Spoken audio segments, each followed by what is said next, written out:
So you're ready to save some money. You're not sure how you're going to do it. You're not sure how you're going to get back on your feet, but it's time to get serious about your finances.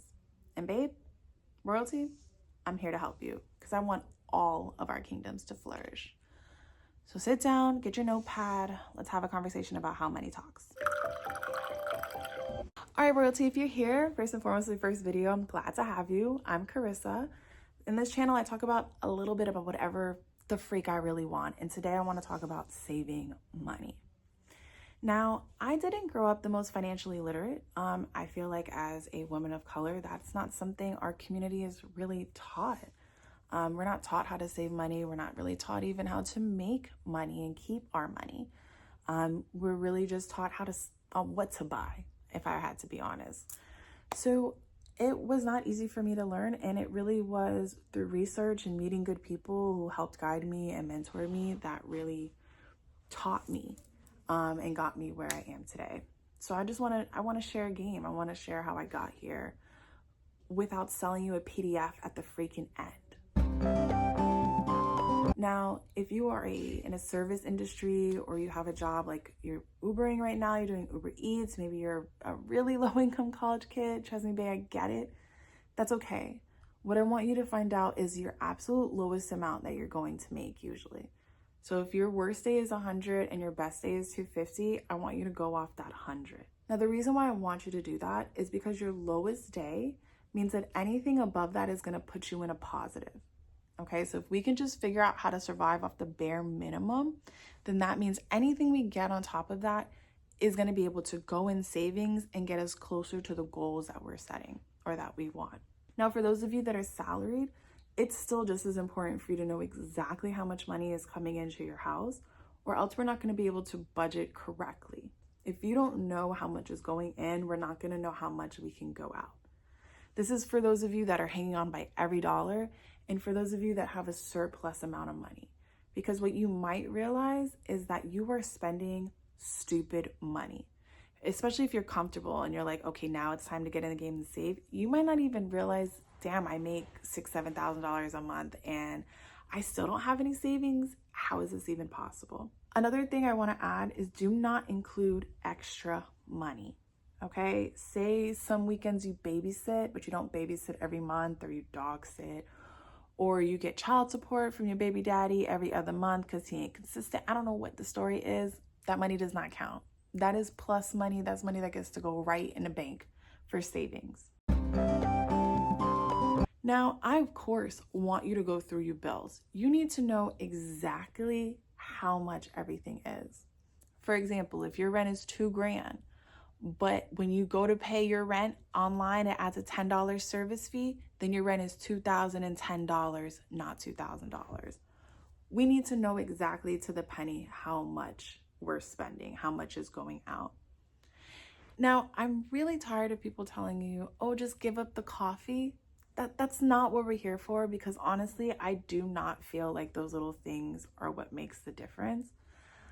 Giving up one coffee a week is not going to put you in millionaire status. It's just financially flawed and almost insulting for people who really don't get to enjoy anything but that damn coffee. That is not why we're auditing ourselves. We're genuinely auditing ourselves to see where the money is going. Now, you might be a single mom and you might find out during this audit, oh my goodness, I'm spending $200 every month on clothes. I really don't need to do that. Or I'm spending $250 on subscriptions that I didn't even know I had. I'm going to LA Fitness for $60 a month and I just got an email for Planet Fitness for $10. These are the conversations that we're having about the audits and why we're having an audit of how much we're spending, because then we can evaluate. So you have to be willing to change whatever you're doing now to get where you want to go. And that's not going to be comfortable, okay? Now, I have a very vivid memory of telling one of my good friends that I would be moving in with someone. And she was like, why are you moving in with someone? You have enough money to live by yourself. You have savings. You know, like, why do you keep putting yourself in these situations? I just couldn't live like that. And to be honest, I'm very grateful that I was willing to live like that and maybe live in not the perfect circumstances, because now I have the money to say, F it.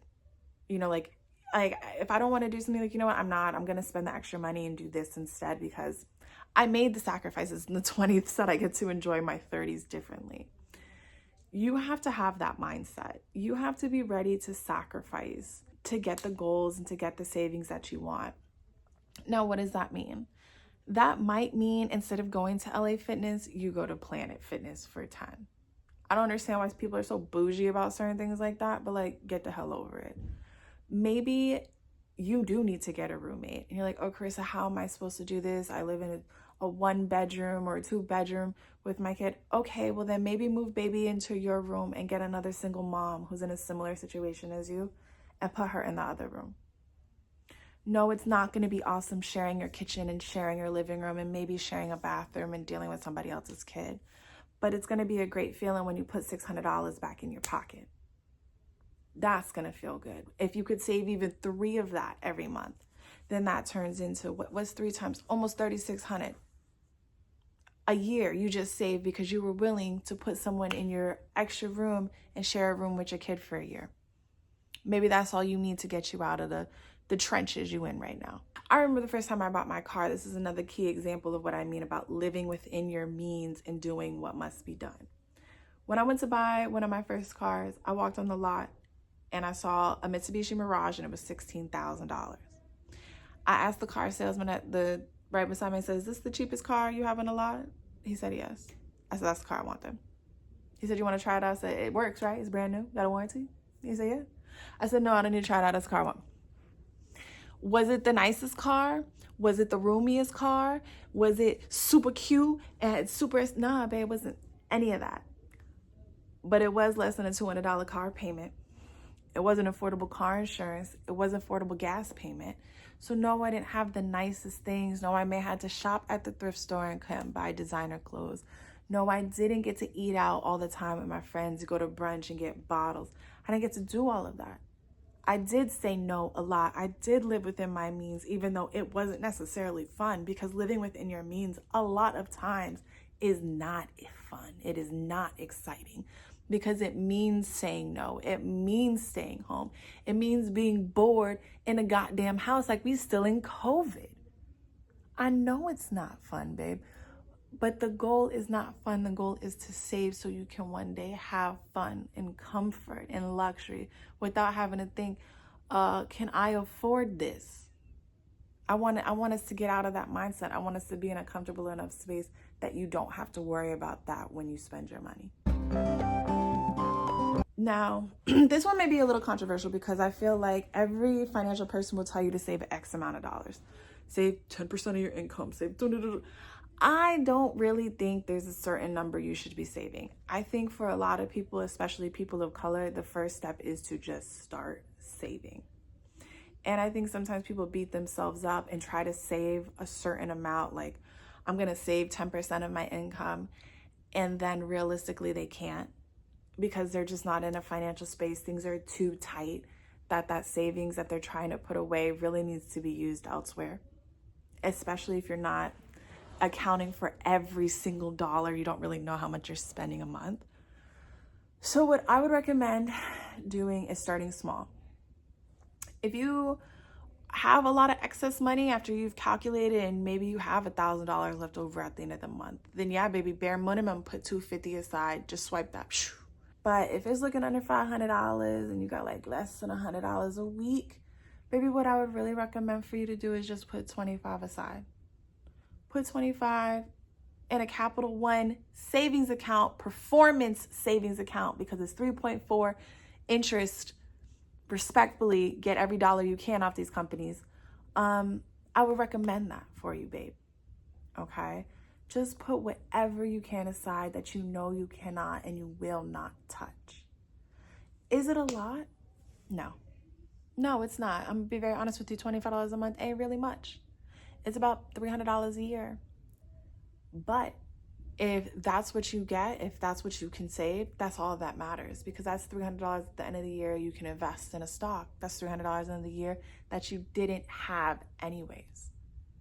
And you got to start somewhere. This mountain is going to start with some pebbles, with some rocks.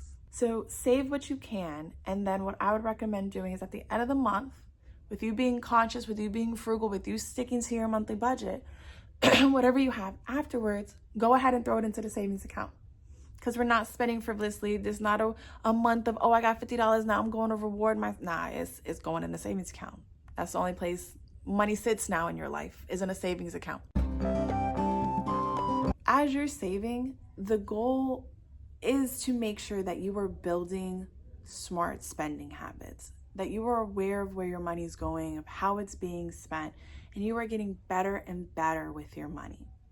That means setting conscious goals, figuring out what went right that month, what went wrong that month, being honest about what went right and what went wrong. Sometimes there's nothing you could have done. Sometimes your tire exploded and you did need to dip into your savings because you didn't have any extra money. Okay, that's understandable. Or maybe you ordered out one too many times this month because you stayed late at work, and then the overtime that you ended up making went to the food you ordered that week. These are things that you only know by going back and looking over your numbers. You can't just go over your budget one month and think, okay, now I know I spent exactly $1,800 a month. Nah, babe, you got to know what you spent for April, May, June, July. And you have to consciously keep checking back in and make sure that you are on the right path. So I hope this helped someone, because like I said, my goal is to make sure all our kingdoms flourish. And I am no financial counselor. I am not a bank, babe. Disclaimer, whatever you need. I am not responsible for none of this if things go wrong. I'm just trying to tell you what worked for me. All of these things I did. I knew exactly how much money I could tell you right now. I ain't gonna, but I could tell you exactly how much money I'm gonna make this month. I could tell you exactly how much money I have to spend regardless. If I decide to lay in the bed for the rest of the year, that's exactly how much money gonna come out that check this month. I know exactly how much I'm spending every month. I know that I had to live above my means. I live with my family. I don't try to live by myself in an apartment, because if I did, I couldn't afford to travel, and traveling means more to me than living by myself. So I made that decision. That might not be the same for you. Maybe you have to live by yourself. That's way more important than saving an extra $200 a month. I can't make that decision for you. I can't. I know for me, I'd rather be in Peru or Portugal than walking into an apartment by myself just to say I did it. I really don't give a shit. I'll say hi to my mom, kiss her on the forehead, and go to my room. I don't care that I'm 34. No bother me that much. So I'm interested in what your financial goals are. So mine really for this year, I do want to save some more money. I'm going to keep the number exactly to myself because I feel like that's personal. I'll just tell you if I succeed by December. But I want to put some more piggies in the bank. Okay, bae?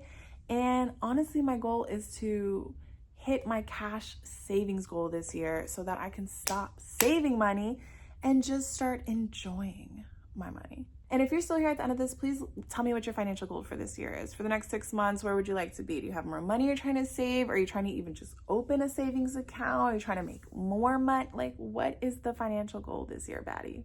Tell me, queen. And shout out to my cutie patootie on duty. He knows who he is. He's actually the one that said I should do this video. He's so sweet. Guys, he sat down with me while we were in Italy, and he's like, what are you gonna do for your next YouTube video? And he genuinely sat down and like gave me ideas, and this is one of them that he gave me. So if you haven't, please like, comment, and subscribe, because baby, I can't do it without you. We're a team. And for those of you that noticed what's going on with Albert, yeah, guys, I don't know where the hell the other microphone is, so I just put the cover on it and called it a day because I wasn't leaving Albert out of this. I literally did not record a single video in Italy because I didn't have him. So he was gonna be in this video no matter what. Yeah. And as usual, if nobody told you, you are loved, you are cared for, and thought of, always.